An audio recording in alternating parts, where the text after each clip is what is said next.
आजा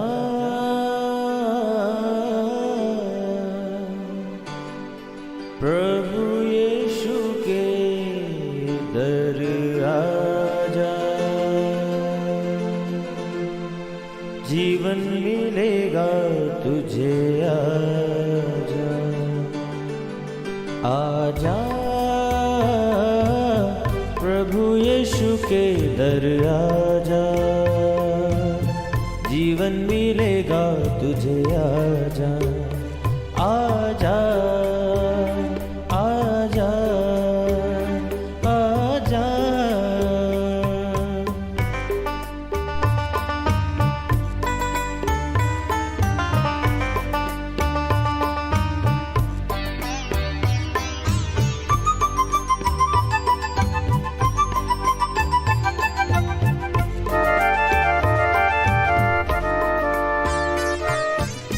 दिल पे जो तेरे बड़ा बोझ है, सारी उम्र का एक रोग है।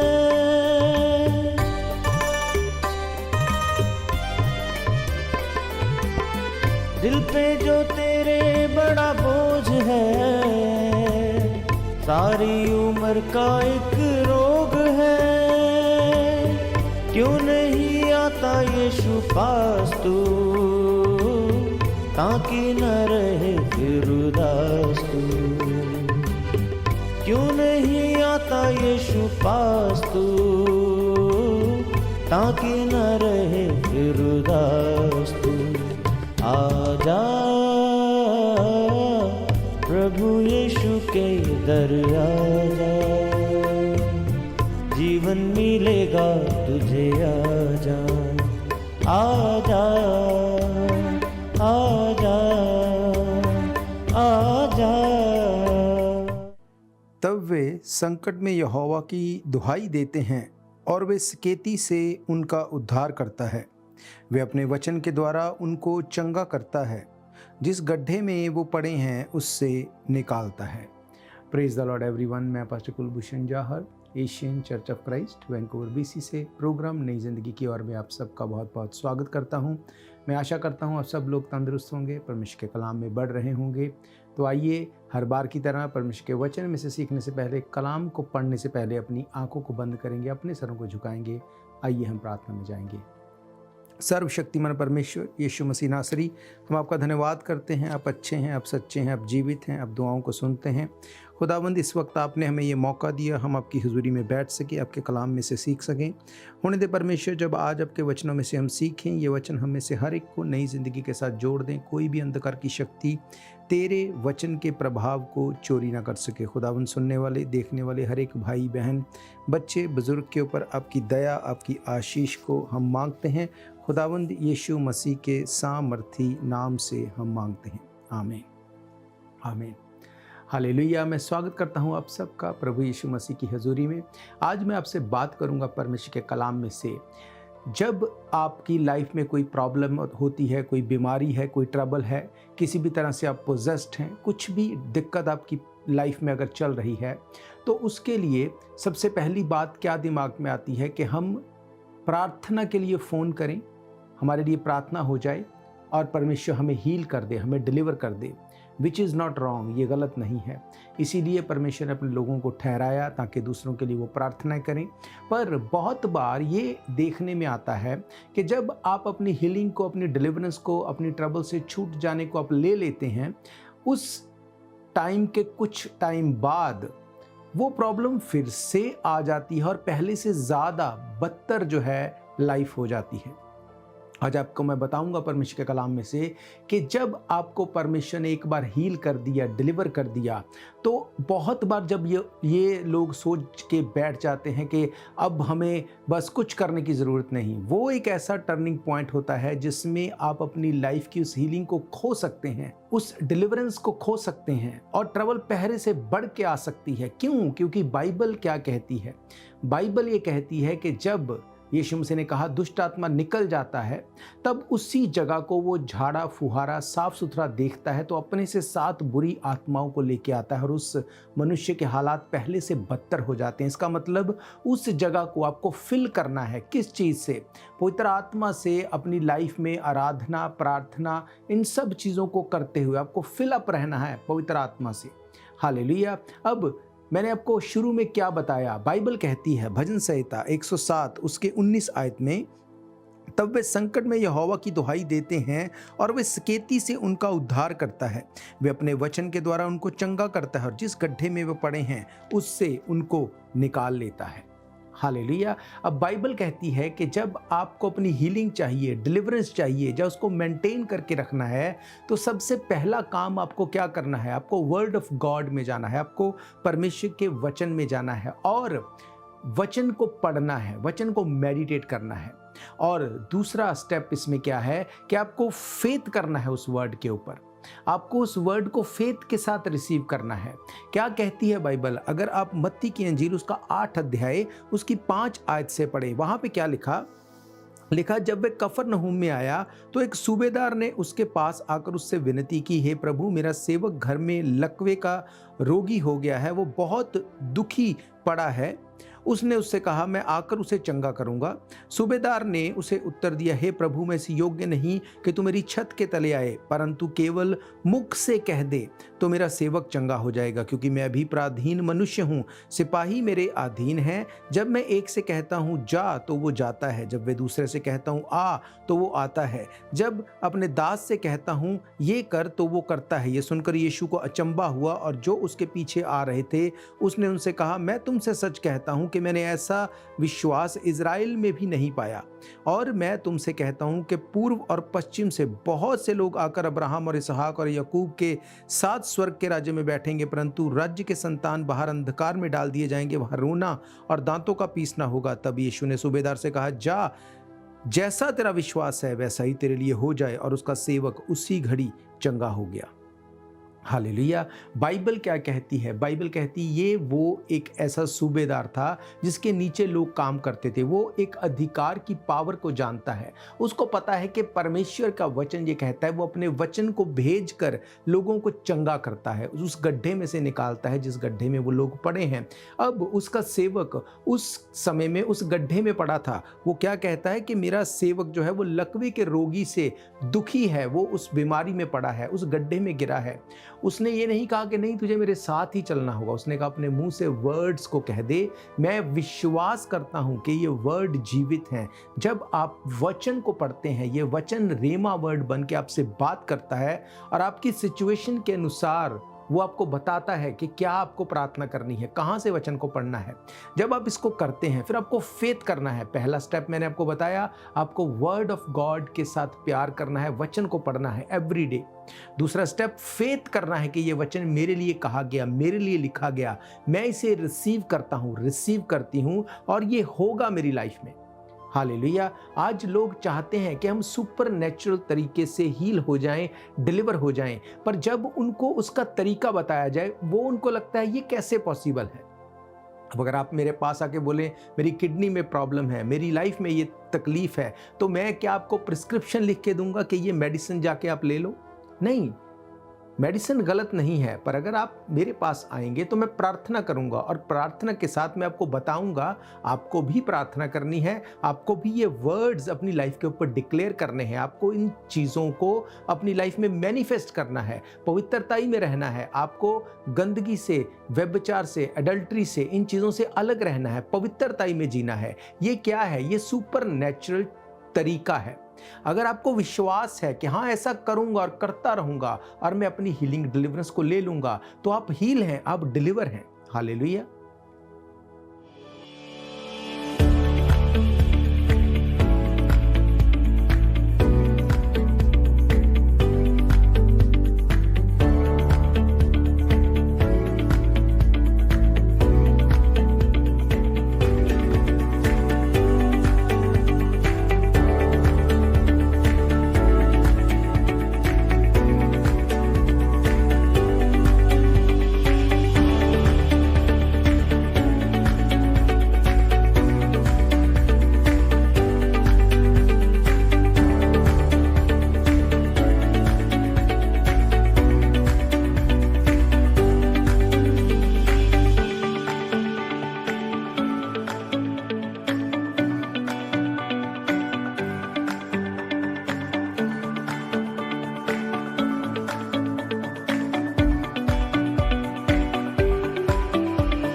मेरे प्रियो, मैंने आपको क्या बताया कि अपनी हीलिंग को मेंटेन करने के लिए आपको वचन को पढ़ना पड़ेगा एवरीडे। आपको फेथ करना पड़ेगा, ये वचन मेरे लिए लिखा गया, मैं पर्सनली इसको रिसीव करता हूँ या रिसीव करती हूँ। जब आप ऐसा करेंगे, ये दूसरा स्टेप है अपनी हीलिंग, अपनी डिलीवरेंस को लेने का, उसे मेंटेन करने का। मेरे प्रियो, जब आप वर्ड के ऊपर फेथ करेंगे, फिर दिखता कुछ भी हो आप उसको नहीं देख सकते। बाइबल क्या कहती है, मैंने आपको कहा कि सूबेदार को दिखता ये था कि मेरा जो काम करने वाला व्यक्ति है वो घर पे लकवे के रोगी से पड़ा है। यीशु मसीह को उसने ये नहीं कहा मेरे घर पे चल, उसने कहा वर्ड को बोल दे, क्योंकि वचन ये कहता है मैं अपने वर्ड को भेज के चंगा कर दूंगा। हालेलुया, उसने फेथ किया। और अगर आप 9 अध्याय को पढ़ते हैं, उसकी पहली आयत से पढ़ते हैं, वहां पे एक और लकवे के रोगी के बारे में बताया गया। बाइबल कहती जब यीशु मसीह के पास उस लकवे के रोगी को लेके आए, उन्होंने छत को फाड़ के उसके दोस्तों ने उसके आगे उसको रख दिया। यीशु मसीह ने ये नहीं कहा कि मैं तुझे कहता हूं तू हील हो जा, यीशु मसीह ने कहा तेरे पाप क्षमा हुए। इसका मतलब हमें किसी भी तरह से इंटरप्ट नहीं करना कि ये ऐसे नहीं ऐसे करो। वहाँ पे शायद वो लोग ये बोल सकते कि नहीं नहीं नहीं, हम पाप क्षमा कराने नहीं आए, हमें तो इसके पैरालाइज से चंगा करना है। यीशु मसीह ने कहा तेरे पाप क्षमा हुए। उसने कहा मनुष्य के पुत्र को यह अधिकार दिया गया कि तेरे पाप क्षमा हो। वो जानता है कि आपकी बीमारी के पीछे आपके पाप जिम्मेवार हैं, आपकी बीमारी के पीछे दुष्ट आत्मा है, या आपकी बीमारी के पीछे क्या है। एक जगह के ऊपर यीशु मसीह बोलता है, जब उसके चेले बोलते कि प्रभु हमें बता ये क्यों बीमार था, ये क्यों ट्रबल में था, क्या इसने पाप किया या इसके माँ बाप ने किया। उसने कहा नहीं, ये इसलिए बीमार था ताकि परमेश्वर की महिमा इसकी लाइफ से हो। बहुत बार परमेश्वर आपको ट्रबल में इसलिए जाने देता है क्योंकि वो आपकी लाइफ से महिमा लेना चाहता है। हालेलुया। अब एक और हिस्से को अगर हम पढ़ें, वो हमें मिलता है यूहन्ना की इंजील 5 अध्याय। ये तीसरा स्टेप है। क्या लिखा यहाँ पे, इन बातों के पश्चात यहूदियों का एक पर्व हुआ और यीशु यरूशलेम को गया। यरूशलेम में भेड़ फाटक के पास एक कुंड है जो इब्रानी भाषा में बैतसदा कहलाता है। उसके 5 ओसारे हैं, उनमें बहुत से बीमार, अंधे, लंगड़े और सूखे अंग वाले पानी के हिलने की आशा में पड़े रहते हैं, क्योंकि नियुक्त समय पर परमेश्वर के स्वर्गदूत कुंड में उतरकर पानी को हिलाया करते थे। पानी हिलते ही जो पहले उतर जाता वो चंगा हो जाता था, चाहे उसकी कोई भी बीमारी क्यों ना हो। वहाँ एक मनुष्य था जो 38 वर्ष से बीमारी में पड़ा था। यीशु ने उसे पड़ा देखकर और ये जानकर कि बहुत दिनों से इसी दशा में पड़ा है, उससे पूछा क्या तू चंगा होना चाहता है। उस बीमार ने उसको उत्तर दिया, हे प्रभु, मेरे पास कोई मनुष्य नहीं कि जब पानी हिलाया जाए तो कुंड में उतारे, परंतु मेरे पहुँचते पहुँचते दूसरा मुझसे पहले उठकर उतर जाता है। यीशु ने उसको कहा, उठ, अपनी खाट उठा और चल फिर। वे मनुष्य तुरंत उसी घड़ी चंगा हो गया। इसके बाद अगर आपको 14 आयत से मैं पढ़ाऊं, वहां पे लिखा, इन बातों के बाद वे यीशु को मंदिर में मिला। यीशु ने उससे कहा, देख तू चंगा हो गया है, फिर से पाप ना करना, ऐसा ना हो कि इससे भारी विपत्ति तुझ पर आ पड़े। हालेलुया। बाइबल कहती एक व्यक्ति को हीलिंग की जरूरत थी, यीशु मसीह ने उसको हील किया। जब हील कर दिया, अब वो दोबारा जब यीशु मसीह को मिला, यीशु मसीह ने कहा तू हील हो चुका, अब तेरी ये रिस्पॉन्सिबिलिटी है, दोबारा पाप मत करना।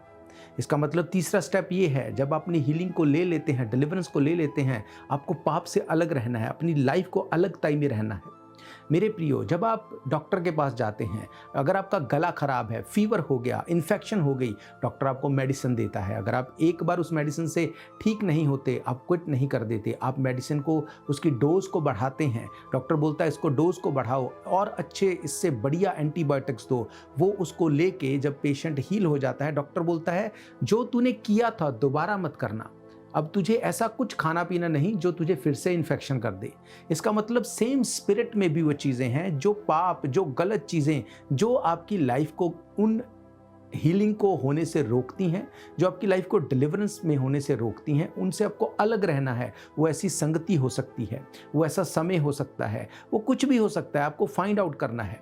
डॉक्टर आपको पूछता है क्या खाया था कल, आपका पेट खराब हुआ, क्या बाहर खाना खाया, क्या बासी खाना खाया। वो आपसे पूछता है कि क्या इसकी हिस्ट्री है। आपको हिस्ट्री चेक करनी है कि मैंने ऐसा क्या किया कि मेरी लाइफ में ये ट्रबल आ गई। बहुत बार आप प्रार्थना करने वाले हो सकते हैं, पर हो सकता है आपकी फेलोशिप ऐसे लोगों से हो जिनकी लाइफ पाप में है। जब आप उनकी संगति करते रहेंगे, भले ही आप प्रार्थना भी करते रहें, अगर आप उनके साथ उसी तरह से चलते भी रहेंगे, आपकी लाइफ में ट्रबल आएगी ही आएगी, आप उससे भाग नहीं सकते। यीशु मसीह ने उसको कहा दोबारा पाप मत करना। पहला काम, आपको वर्ड ऑफ गॉड को पढ़ना है एवरी डे। दूसरा काम, आपको विश्वास करना है कि ये जीवित वचन है, ये मेरे लिए लिखा गया। मत सोचो कि मुझे कितने लोग मेरे साथ हैं, हज़ारों लोग हैं, करोड़ों लोग हैं जिनके लिए ये लिखा गया। नहीं, इसको आपको पर्सनली लेना है, ये मेरे लिए लिखा गया। जब आप इसको पर्सनली लेते हैं फेथ के साथ, परमेश्वर का वचन आपको छुड़ाने में सामर्थ्य है। तीसरा स्टेप उसने कहा, दोबारा पाप मत करना। बहुत बार लोग हील होके चले जाते हैं पर उसके बाद चर्च आना छोड़ देते हैं, बाइबल पढ़ना छोड़ देते हैं, संगति छोड़ देते हैं, और कुछ टाइम बाद जब फिर पता चलता है अब क्या हुआ, अब वो पहले से भी ज़्यादा ट्रबल में चला गया। फिर उनको क्या लगता है, नहीं नहीं, वो जो हीलिंग थी वो मेरा वहम था, वो जो डिलीवरेंस थी वो मेरा वहम था। ऐसा नहीं है मेरे प्रियो, आप वहम से हील नहीं हो सकते, वहम से डिलीवर नहीं हो सकते। बाइबल ये बताती है अगर तुम परमेश्वर के पास आते हो तुम्हें फेथ करना है कि वो जीवित है। जब तुम ऐसा करोगे परमेश्वर अपने वचन को काम में लाएगा और तुम्हारी लाइफ को चेंज कर देगा। पर अब तुम्हारी रिस्पॉन्सिबिलिटी है कि तुमको अब अपनी लाइफ में उन चीज़ों से अलग रहना है, दोबारा वो नहीं करना जिसके कारण वो विपत्ति, वो आपदा आपके ऊपर आई। हालेलुया, ये बहुत इंपॉर्टेंट है। अगर आप देखें, मैं आपको बोलूं कि लकड़ियों को इकट्ठा करके आपको आग जलानी है, आप सूखी लकड़ियों को ढूंढेंगे, आप उसके ऊपर कैसे आग जलाएंगे, आपको टाइम लगेगा, आप स्ट्रगल करेंगे पर आग जल जाएगी। उन्हीं लकड़ियों के ऊपर, जलती हुई आग के ऊपर अगर आप पानी डाल दें, आग बुझ जाएगी। पर अगर मैं आपको कहूँ फिर से इस आग को जलाना है तो क्या वो जल पाएगी? वो इम्पॉसिबल बात है, वो बहुत मुश्किल वाली बात हो जाएगी। बहुत बार लोग अपनी लाइफ में अपनी हीलिंग को, अपनी डिलीवरेंस को ले लेते हैं पर फिर से पाप का पानी उसके ऊपर डाल देते हैं और फिर उनको लगता है मेरी वो आग फिर से जले। वो बहुत मुश्किल काम है। इसलिए आपको ध्यान रखना है, आपको वर्ड से प्यार करना है, आपको फेथ करना है, ये वर्ड पर्सनली मेरे लिए है, और उसके साथ साथ आपको ये विश्वास करना है कि अब मैं हील हूं और मुझे दोबारा पाप नहीं करना।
मेरे प्रियो, जब आप इस तरह से जो मैंने आपको बताया आप करेंगे, आप देखेंगे चेंज को, आप देखेंगे लाइफ में आपको खुद एक ऐसा कॉन्फिडेंट आप हो जाएंगे, इतना कॉन्फिडेंस आपको होगा कि हाँ, मैं वचन में पूरा हूँ, मैं प्रार्थना में पूरा हूँ, मैं परमेश्वर के साथ जुड़ा हुआ हूँ। कोई शैतान आपको टच नहीं कर सकता, कोई आपको बीमार नहीं कर सकता, कोई ट्रबल आपकी लाइफ का हिस्सा नहीं होगी, क्योंकि ये वचन जो लिखा गया जब आप उसको पर्सनली लेते हैं।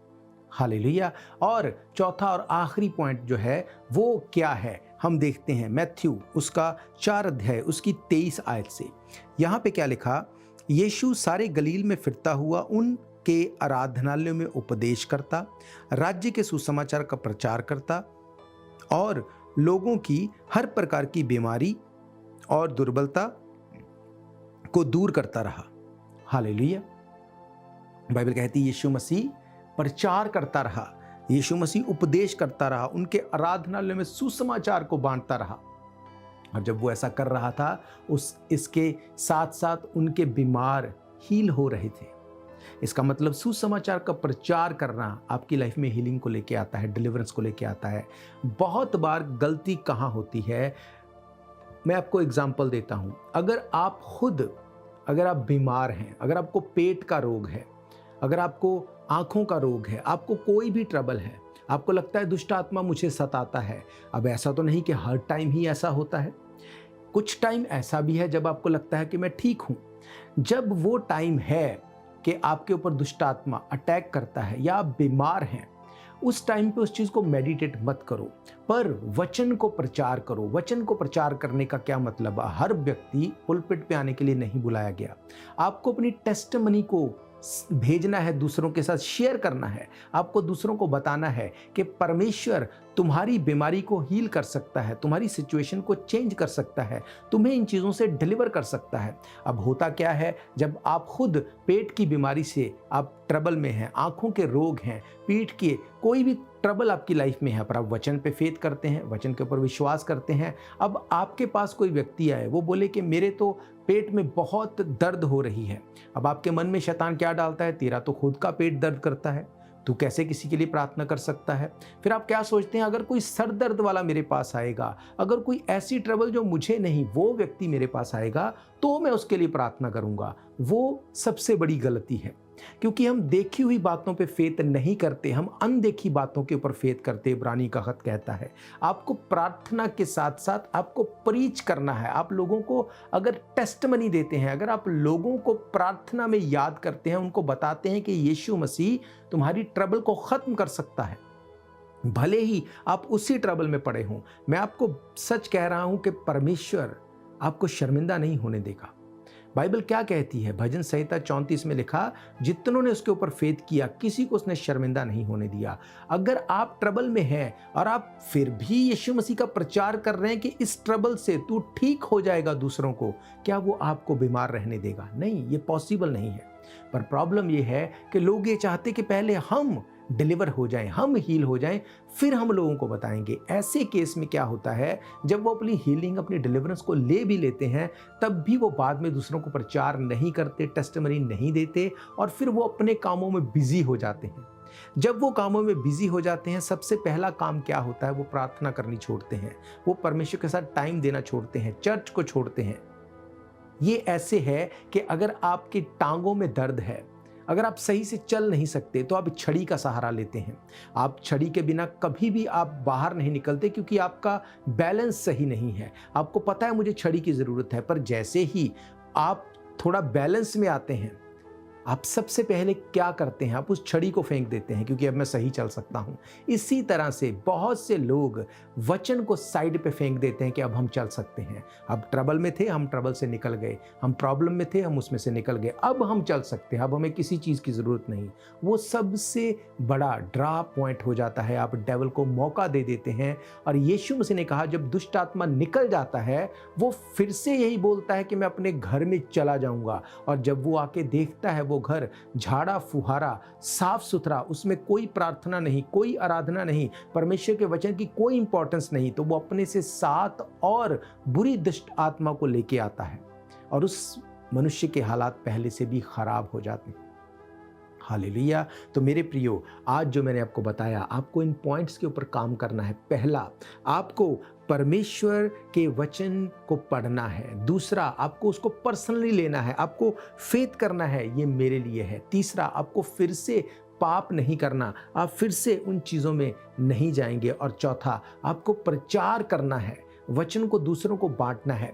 चर्च के फेसबुक पेज के ऊपर अगर जाते हैं, वहाँ पे एवरीडे बाइबल वर्स बना के शेयर की जाती हैं। आप उसके ग्रुप को ज्वाइन कर सकते हैं। आप एवरीडे उन वर्सेस को दूसरों तक भेज सकते हैं। ऐसा कोई नहीं जिसके पास सोशल मीडिया के अकाउंट्स नहीं। आप बहुत सी ऐसी फालतू चीज़ों को देखते हैं, उसको शेयर करते हैं।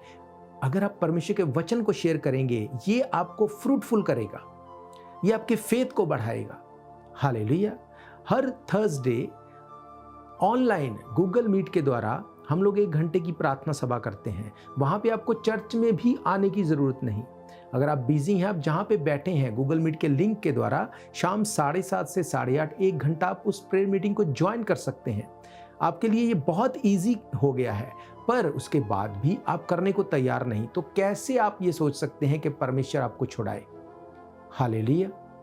मेरे प्रियो, याद रखो, विश्वास के साथ साथ आपको फेथ में स्टेप लेना पड़ेगा। जब आप ऐसा करेंगे, बाइबल कहती है वो अपने वचन को भेजकर लोगों को उस खड्डे में से निकालता है जिसमें वो पड़े हुए हैं। हालेलुया। तो मेरा ये फेथ है, इन वचनों के साथ आप ब्लेस्ड हैं। मैं आपके लिए दुआ करूंगा। उससे पहले मैं आपको बताना चाहता हूं, अगर आप इन प्रोग्राम्स को फिर से सुनना चाहते हैं, आप हमारे YouTube channel Asian church of Christ Vancouver BC पे जाके डेट वाइज सर्च करके इनको फिर से सुन सकते हैं। इसके अलावा TV, radio, TikTok, Rumble, podcast, हर एक सोशल मीडिया के माध्यम से एवरीडे इन प्रोग्राम्स को आप सुन सकते हैं। आपकी कोई भी प्रेयर रिक्वेस्ट है, कोई भी क्वेश्चन है, डाउट है, आप हमें कॉल कर सकते हैं। मेरे प्रियो, महीने के पहले सैटरडे संडे 24 घंटे की चेन प्रेयर होती है। उस दिन हम 24 घंटे प्रार्थना में मिलकर दुआ करते हैं। आप उस प्रार्थना में भी अपनी प्रार्थना रिक्वेस्ट को भेज सकते हैं, मिलकर दुआ करेंगे। मेरा ये फेथ है, आपकी लाइफ सेम नहीं होगी।